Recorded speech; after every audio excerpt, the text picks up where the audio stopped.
Hello and welcome to the Satluj TV podcast.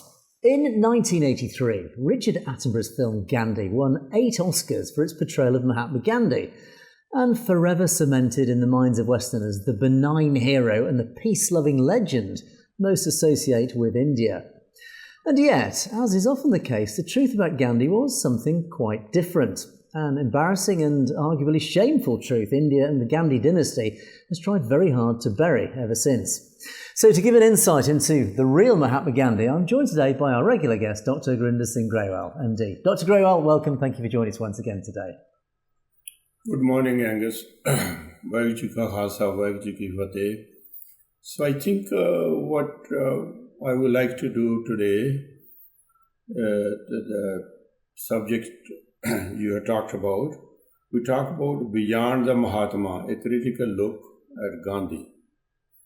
So Indian government has been installing statues of Mahatma Gandhi abroad as a strategy to show the Indian government as a form of soft power, promoting image of modern India as a land of peace, non-violence, and legacy of anti-colonial struggle.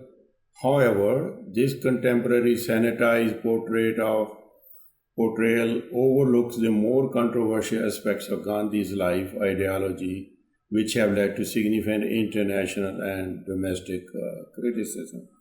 So currently, I don't know the schedule. There is some process of hearing going on in Seattle where they have installed Gandhi's statue about a year ago. And people are trying to go back to the authorities who are responsible for installing it to remove it.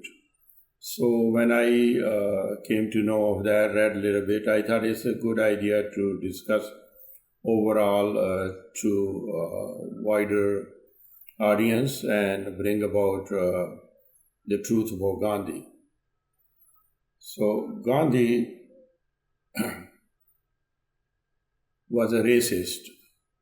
So he called the black Africans when he was in Africa, even though he is known that he struggled there for the rights of the Indians, but at the same time, he really joined blaming the blacks for everything and fought against them. He called the Africans use of the slur, he called them kafir, which was a very bad word in those days over there. Gandhi repeatedly referred to black South African using the highly offensive slur kafir. Ra kafir in 1903, he wrote that the white people sought to degrade Indians to the level of the Ra kafir, whose life he characterized as one of indolence and nakedness. He called them savages and half-Hathan natives. He described black Africans as savages and half-Hathan natives, portraying them as a primitive and uncivilized people. So that shows you how racist he was. He called them troublesome, very dirty, and live like animals. He also claimed they are dirty and live like animals. He advocated for the right of Indians separately from those of blacks, Africans, and used the derogatory term kafirs. He was responsible for making 2 bathrooms into 3 bathrooms and 3 separate prison doors, one for whites, one for black, and one for the Indians. You can see he did not fight against the racism. He made the racism even worse. But this fact is not known even to the Indians or African Americans in other countries like USA. They think Gandhi was for non-violence. So I think it's very important to discuss and bring out the truth about Gandhi. Indeed. And Dr. Grewal, if I can jump in there, of course, yes, one associates Gandhi with treating all men as equal. And yet, clearly, he bought into the apartheid, the whole concept of apartheid. Now, of course, one of his other key areas that forms part of this legend that was perpetuated by this Attenborough film was his stance against violence. Apparently, he was a very peace-loving man. He was a peaceful man. He stood up against violence. Yet, I understand that is not necessarily the case. Yeah, that's true. So this his racist attitude has been brought out some places. So there was a statue of Gandhi in Ghana and one to be installed in Malawi. So when these facts were brought to their attention, those statues, one was removed, the other one was stopped from installation. So the truth, I think, when the truth is known to more people, so this Indian action can be stopped. So contradiction with non-violence. He is portrayed as a man of non-violence. This is a action particularly criticized because he actively aided the colonial power in crushing a movement of resistance by the indigenous people, a group he had previously disparaged as racial language. In Second Boer War, Gandhi joined the British, but he refused to pick up a gun. He organized ambulance corps known as the Stretcher Brigade. He recruited 1,100 Indian volunteers, helping not the all injured, only the British injured, not all the injured. So he helped the British government in the Second Boer War. Gandhi and 37 Indians received Queen South Africa medal. So that tells you, when he had the Stretcher Brigade, he didn't work like a Paikanaya, a Sikh, will help the Sikh injured and the Muslim injured in the war, and Guru Gobind Singh gave him even some kind of antibiotic ointment to use on their wounds. So this is a contrast to the Sikh principle and Gandhian principle. So in 1906, there was Zulu rebellion in South Africa, where Gandhi joined the British forces. I don't know whether police or army, I don't remember that, but he had the rank of Sergeant Major, a title that reflected his leadership role. And there's a, I think, portrait of that I send you, maybe you can add. This tells you that how much he loved the non-violence. When you're joining the oppression against the innocent, whether you pick up the gun or you help the people who are using the oppression, it's the same thing. So this shows his action against the blacks in South Africa. Gandhi on non-violence is in his biography, quoted by his secretary and biographer. This is about one of his speeches where Gandhi said, "We adopted non-violence out of our helplessness.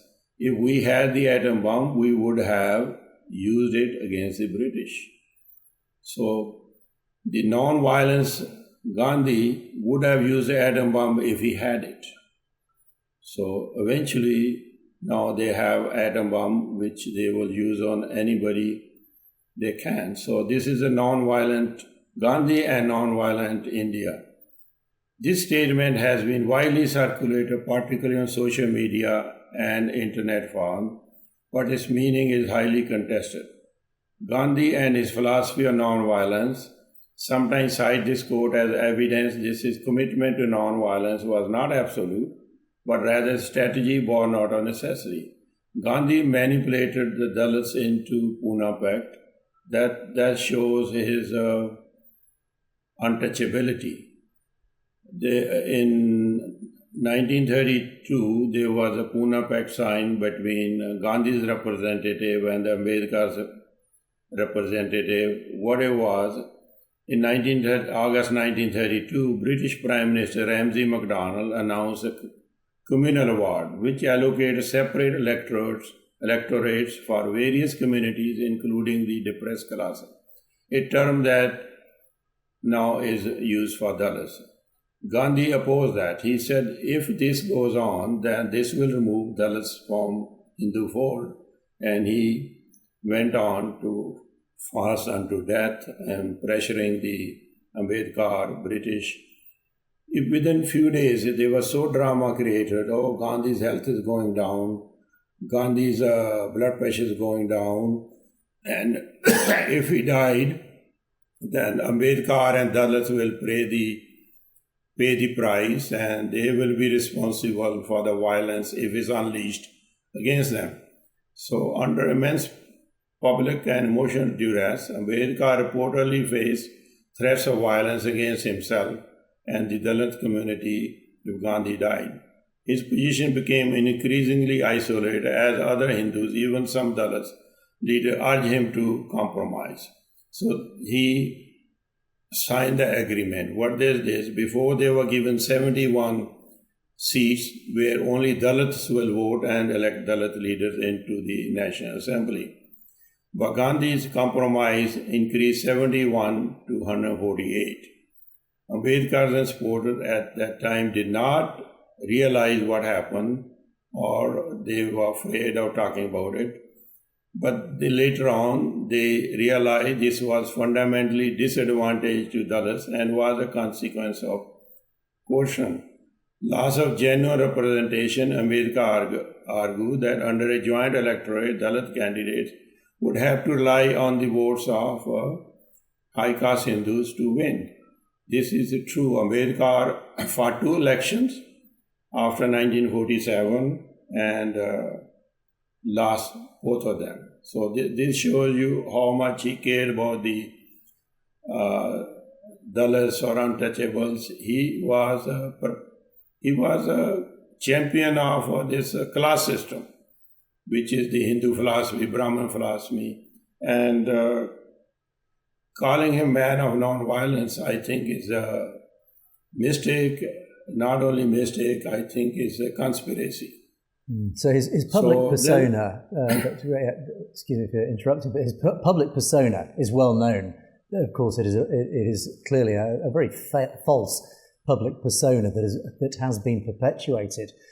But of course, there are a lot of rumours, a lot of stories about his private life, and there's some fairly distasteful stories about his private life. So it wasn't just from a public perspective that he was pretty hypocritical, and certainly not the man that he was, that he was portrayed to be. In his private life, that has also raised many questions. Yes, private life, he has written his experiments with truth. He was a man, I think, a very controversial man, always preoccupied with his Hinduness and his sexuality. He could never overcome that, even when he was old. His controversy on sexual practice. Later in life, he became obsessed with testing his celibacy. Gandhi engaged in highly unorthodox practices. The facts are that after his wife, Kasturba, died in 1944, Gandhi began habits of sharing his bed with a naked young woman, which included his personal doctor, Sushila Nair, and his grandnieces, Abba and Manu, who were then in their late teens and about 60 years younger than him. He would sleep naked with the young women, sometimes teenagers, female followers, to test his self-control. Gandhi began sleeping naked with Manu, and Manu was also naked, another young woman. He told a woman on one occasion, "Despite my best effort, the organ remained aroused. It was altogether strange and shameful experience." So if he has done that in California, he will be arrested. Even if you look at that kind of pictures on your computer, you can be arrested of child abuse. But he got away because he was a man he was a great soul, according to myth in India. Gaslighting. Manu's diary entries document her inner turmoil and how Gandhi sometimes laughed at her distress. In one instance, after a sexual assault reportedly took place near where they were walking, Gandhi's laughter made her cry, adding to her emotional trauma, violation of ahimsa. Critics argue that using another person for one's own spiritual end, particularly when that person is vulnerable, is a form of violence and violates the principle of ahimsa, the non-harm that he projected himself to portray. The stark contrast between Gandhi's public image as saintly and disciplined leader and his private sexual experiment has led to question his true character and his motives.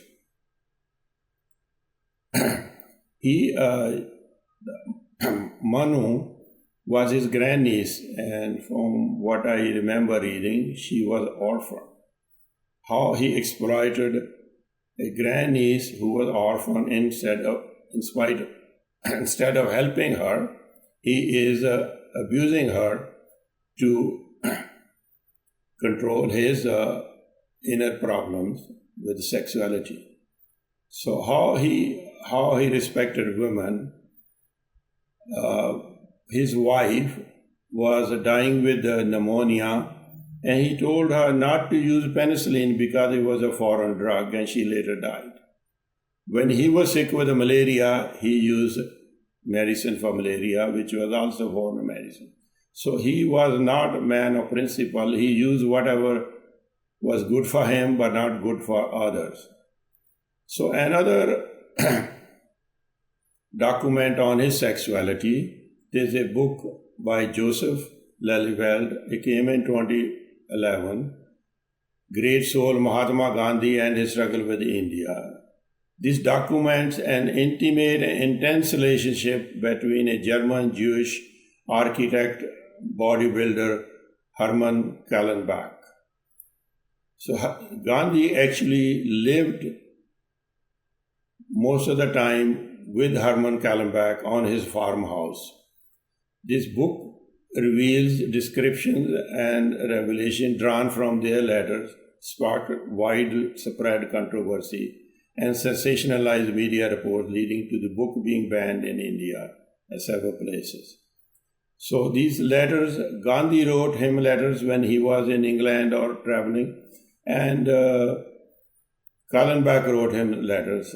So Kallenbach's letters are not available because Gandhi destroyed, but Gandhi's letter to Kallenbach are available. They were sold in auction where Indian government bought it and locked them. But this book talks about those letters.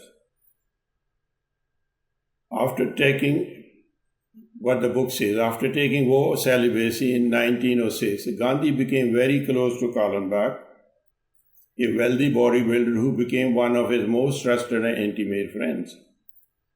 Gandhi's letter to him shows exchange between the two men reveal a deep emotional and physical attachment. In one letter, Gandhi wrote to Kallenbach, "How completely have you taken possession of my body? This is a slavery with vengeance." He also mentioned keeping a portrait of Kallenbach opposite his bed when he was in a hotel in England.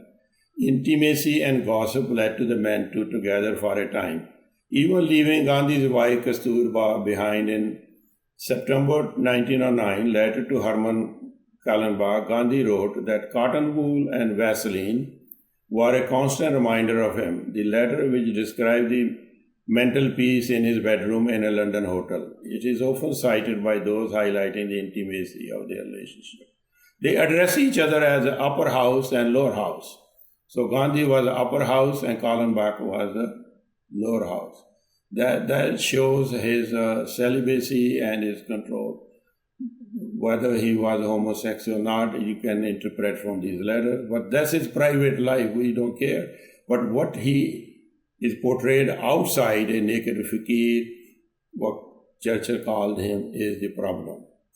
So untouchability, Gandhi on untouchability. This is a very interesting subject. In a book, 2009, Jinnah, Independent, Partition, and on Independent, Jaswant Singh, who was a foreign minister of India in previous BJP government, and he went to Pakistan with the Prime Minister, and he got very interested in Jinnah and what happened, and he did a research. He was a professor before. He wrote a very interesting book.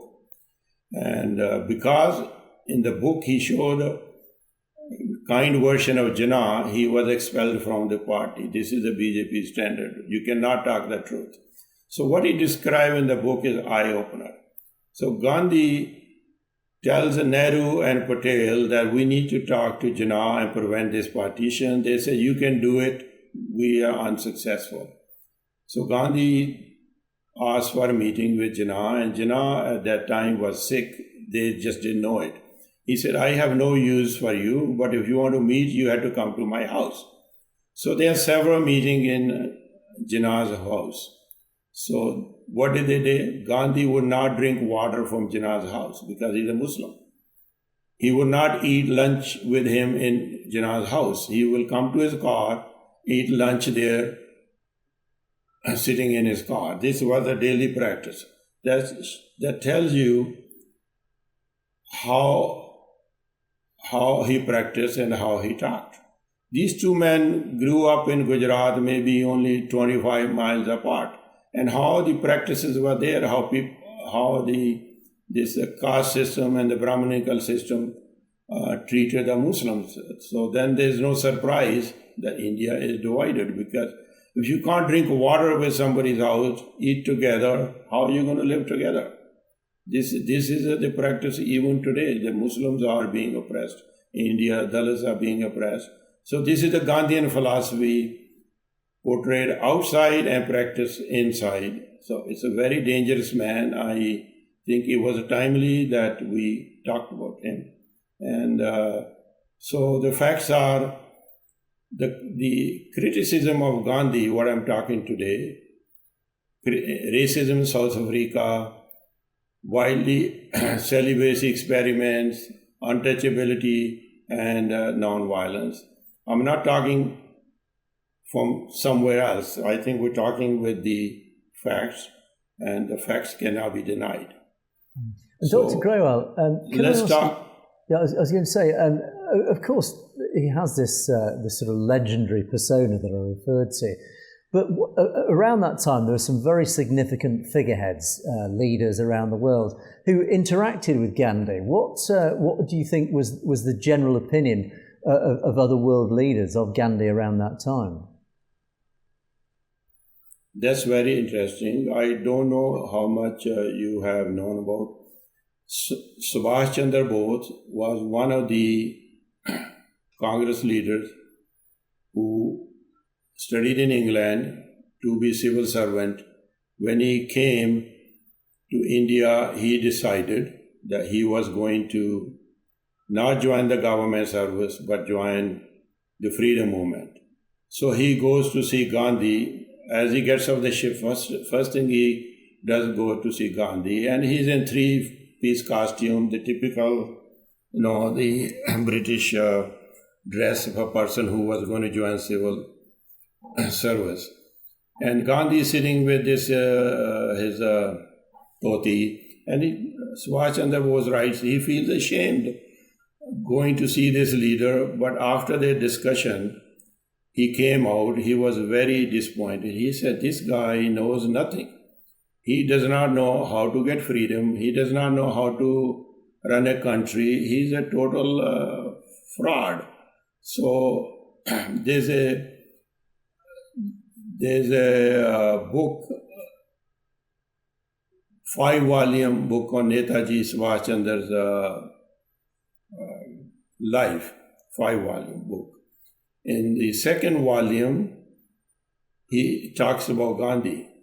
And this is his comment. This is the most popular leader even now in India because of his role in the freedom movement. He was responsible for the Azad Hind Fauj leadership, even though he joined later. So he says the role which a man plays in history depends partly on his physical and mental equipment and partly on environment and the needs of the times in which he is born. There's something in Mahatma Gandhi that appealed to the masses of Indian people. So, he put that sheet around him and became a sadhu, a Mahatma, so Indians did not realize. Then he goes on to say, born in another country, he might have been a complete misfit. What, for instance, he's talking about Gandhi, what, for instance, would he have done in a country like Russia, Germany, or Italy? His doctrine of non-violence would have led him to the cross, or to the mental hospital. So this is his opinion about Mahatma Gandhi. He became a president of Congress, which are the national party, but against Gandhi's candidate. Even after defeating, he left Congress and organized his own party called Forward Bloc, because he said this so-called Mahatma doesn't let you do anything. So this is the writings of Subhash Chandra Bose that I am quoting. It's not my own. This book is available. There are 5 volumes. This is what I'm quoting is from the second volume. I still have it with me. I read when I was in high school, and I kept it as something very important to me. In 1931, Winston Churchill despairingly referred to Mahatma Gandhi as a seditious Middle Temple lawyer, now posing as a fakir, striding half naked up to the steps of viceregal palaces. So Churchill did not like Gandhi, not because of he was Indian. So he said what he's asking British to do, he's unwilling to do with his own people, not end this caste system. Lord Grewal, who was the Viceroy or Governor General, there were 2 titles, was the one who decided most of what happened in 1947. He was there before Mountbatten. He writes in his diary about Gandhi, a pestilent piece of work. After his release from prison in 1944, Gandhi sent Grewal a letter mixing political demands with the spiritual rhetoric. Grewal diary enters for September 1944, described it as a pestilent piece of work. He found it difficult to engage with a political document that was not purely secular and administrative. So what Grewal and Churchill were referring to Gandhi not only wanted independence for India, he basically wanted a Hindu Raj, which with the time now we all understand what these people were up to.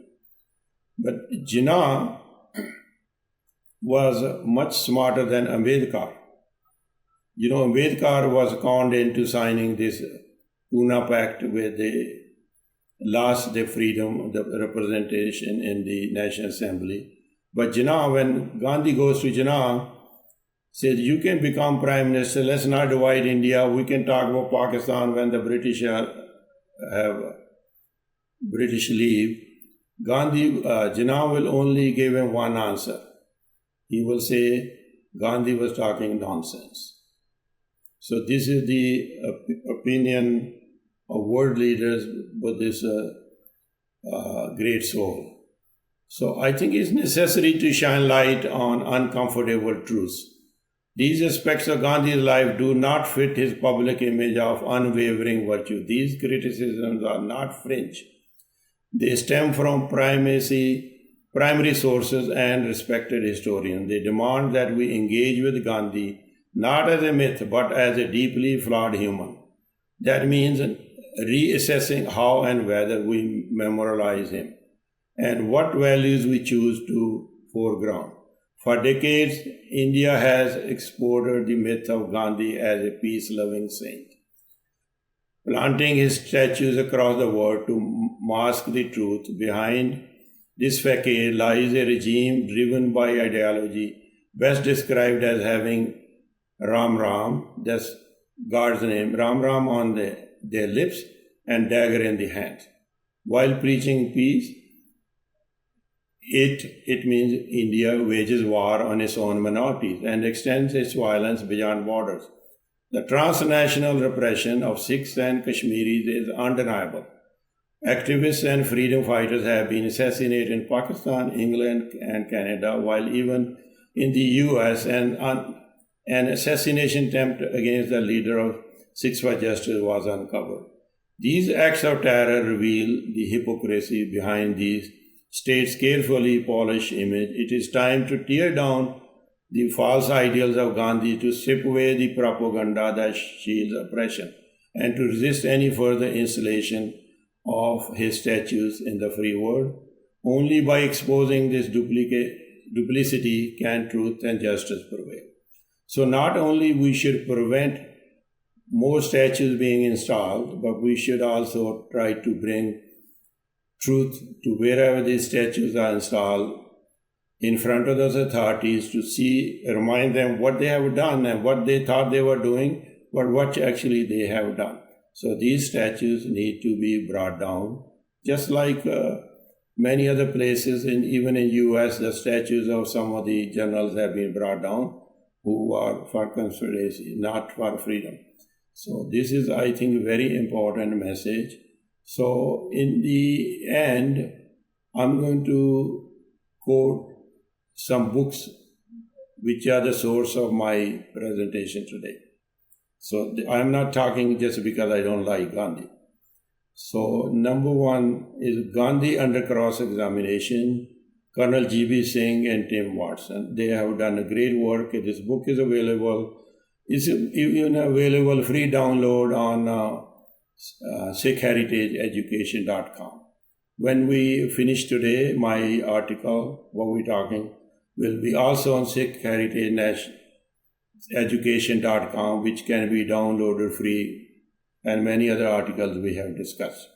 Number two book, Hero of the Empire, The Boer War, A Daring Escape and the Making of Winston Churchill by Candace Miller. This is the book which talks about Stretcher Brigade and Gandhi's story and getting that reward, the medal from the British government. This book is actually the one made Churchill a very popular hero. It's an interesting book. Number three, The Great Soul Mahatma Gandhi and His Struggle with India, Joseph Lelliver. This is the book which talks about his letters to Kallenbach and back and forth. Number four, Jinnah, India Partition, Independence by Jaswant Singh. Because of this book, this person was kicked out of the party because he was bringing out the truth. Number five, Netaji Collected Works. This is Bodha Subhash Chandra Bose, Volume 2 by Susir Bose. There are 5 volumes. I'm referring to the Volume 2. Number 6, India, A Wounded Civilization by V.S. Naipaul. It's a very interesting book. My friend recently gave. This gentleman of Indian origin goes to India and see what they're doing. So he described Gandhi, how he was always preoccupied by his Hinduness and his sexual experiments, that he had contributed nothing to the Indian society. So I think, even reading from other places, Gandhi did not achieve anything in his life for which we can give him a credit to help in Africa or India. So he's fighting, this is not from this book, he's fighting for the rights of Indians in South Africa. These were mostly Tamil laborers in the sugarcane farms. So British said, well, you want to work here, you come here, you have to pay some dues for your immigration or you whatever the status is. They said everybody has to pay £3 for the initial application and then some smaller amount later. So £3 must be very, very big amount that these people were not able to pay, and this movement was started, and Gandhi became the advocate. What did he achieve in the end? He achieved nothing. He told the British, okay, you are powerful, agreed. Don't make laws. We will voluntarily pay £3. Just don't force us. Don't look like you are forcing us to pay, but we will voluntarily pay it. This is his achievement. So another big event, Gandhi goes march to the sea where the sea salt was made, and he asked the British to remove the tax on the salt. So it's a very big story. He told us, we even read in the school, Gandhi's Dandi March. You know what? He achieved nothing. 15 years later, he was still talking to Grewal, please remove this salt tax. And Grewal said, we cannot. This is a big source of income for the government. So all these stories we have read actually achieve nothing. So this Nepal's book is also tells many other things. Then we talked about Grewal Viceroy Journal. This is his diary he was writing when he was Governor General and Viceroy. So this is I think we can end here. There's a lot more to it. We can only discuss so much in a short time, but people who are interested, they can read these books. There are many other sources. We must do our job to make sure this story does not continue, not more statues are installed and remove the previous one. One example of Gandhian philosophy is now obvious. Russia is killing people in Ukraine. Russia is the oppressor. An Indian Prime Minister goes to this Shanghai SCO meeting, whatever the organization is in China, and he's happy to share limousine ride with the Putin. This is the non-violence policy of Indian government, which must be exposed. Instead of apologizing for the mistakes, misbehavior, what they have done with the US, and talking to President Trump eye to eye, okay, we did wrong, let's go move forward. Now they are hiding in political propaganda to suggest the Indians that like he's achieving great, he's having great events. And what are they achieving? Killing the Ukrainians, helping the oppressor. Indeed. Now, Dr. Grewal, if I may also take the opportunity whilst we're talking, I want to change the subject slightly, but of course, sticking with current affairs, as you started talking about, the floods in Punjab, of course, have hit the headlines all around the world, in fact. And social media is full of all sorts of terrible videos and pictures of awful situations. Of course, many heroic events as well of people on the ground doing heroic deeds. But there is an awful lot, or there is a strong current of thought and belief that is flying around that these floods are a deliberate policy, that they are actually manufactured effectively by Indian rule. It is the Indian government effectively who are controlling the management of the flow of water from upstream. And it is believed now that there are certainly rumours flying around that it is a deliberate policy of the Indian government to damage and destroy as much of Punjab as it is able using water as a weapon. It is weaponising this water. What are your thoughts on that? So the floods an act of nature. Many places create havoc, happen in Texas, happen in China, happen in India many times. So when there are heavy rains, yes, floods happen due to many, many reasons. But what makes it worse is every time these Indian authorities release extra water because they're afraid of now the lakes are full and water will overflow. They always release untimely water. When there's a rainy season, they know how much rain is coming, their predictions, and they should be able to guess it. Or release the water before, not release when the ground is wet and the water cannot go anywhere to flood. So they have released the water higher up, which affected the Punjab on the west side, Pakistan, Punjab, and it's horrible there. And they have released the floodgates from Pagra, affecting the East Punjab, which is my side of the Punjab. And villages, thousands of villages have been destroyed, animals have been dying, and it's a terrible, terrible situation. This situation is so bad, but the Indian government had no concern. Instead of going there, meeting people, doing something about, this Prime Minister is riding in a limousine with Mr. Putin and helping him kill more Ukrainians. This is the non-violence policy of India. So let me share something that I learned being a physician. So in US, we have a great effort to promote culture of safety in the hospitals. So some of the organizations which are created by actually the airline pilots, because the airline pilots were the one who had to learn culture of safety before, because if they don't, they die with everybody else. So they have accomplished a lot. It's not 100%, but this is the concept now brought from airline to the hospital. So we have to practice, learn from that, and what airline learned, culture of safety. This is everyday meetings in the hospital. How do we make surgery safe? How do we make ER safe? This is the emphasis. So we can learn from that. So one of the things I learned even more was that the best safety culture is in this big ships where they have fighter planes go up and down. So this person who stands there with a flag is the best trained person in the world to prevent accidents, because he does not have a time to go talk to the commander. Should I let this one go fly or this one land? He had to make decision right on the spot.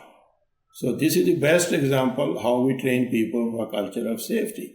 This is very much like we did in the hospital. If you middle of the emergency, you cannot call the professor. You have to do whatever to save the life. Okay. So how does this relate to what is being done in Pakhda Dam and other dams? So they have engineers who are professional. They are trained. Okay. But they are not allowed to make decisions. So one of the YouTube video I saw, this person talking, before we take any action, we have to clear with Delhi. So what is the use of this trained engineers, experts, who cannot make timely decisions? They have to wait clearance from Delhi. So you see what I'm saying? So this is a whole drama. This practice is not to save life. It's practice not to do the best possible. It's practice to make political decisions. How they affect the poor people, the sufferer, doesn't matter. The decisions are made politically. These people, like Pakhda Dam, is not under control of anybody in Punjab. It's control of central government. The current board members, if I am correct, none of them is Punjabi. In contrast, there is a Narmada River in south, which finally goes through Gujarat. The dam on Narmada River in Gujarat, I don't remember the name, is totally under control of the Gujarat government. But the dam on Satluj River, Pakhda Dam, is controlled by Delhi government. So this practice of getting clearance from Delhi is a nonsense. What is the use of training these people who cannot make timely decisions and do best for the people? The Punjab government has no role in it. So this is I want to bring out. And the other thing finally I would like to say to Sikhs in diaspora, my fellow Sikhs, do the best you can. Help your families, organization, whatever way you can help send some money or help locally, please do it. Because if people like me or people like you, Satluj, we do something, we try to organize, they will call, oh, these are Khalistani associates. So they will persecute those people who will try to help. So one example I gave you, the one person in Patiala, Sudha Amarjit Singh, he was working for another NGO organization. I'm trying to remember the name. So they arrested him. What he was trying to do in Malwa region of Punjab, there is a high radioactivity in the underground water. They were making some devices to run the water, flow through the air and correct that. That was what he was trying to do, but they arrested him. They said, you are the Khalistani front. After a couple of times, he gave up and went home. Even the BJP leader of Punjab, Jakhar, advocated for his release, otherwise he will be rotting in jails. So it's a terrible situation, but how much we can help, how can we try to save the Punjab is not up to us. It is whatever Delhi government allows us. So it's a terrible situation, but people have to survive. I pray for them. Whatever way you can, you don't have to advertise as a person. Please help those families and these people who are suffering, and hopefully Punjab will be vibrant again. And I think you've alluded to the solution there, maybe without even realising it. Of course, the obvious solution is we need Khalistan to be established so the Punjab can take control of its own decisions and indeed its own water. Yes. Thanks for helping me. A pleasure as always. But there we must leave it, but we will be talking again with Dr. Grewal soon to continue our discussion. Dr. Grewal, as always, it's been an absolute pleasure. Thanks so much for joining us once again. Thank you, Angus. And thank you for watching the Satluj TV podcast. We will see you next time.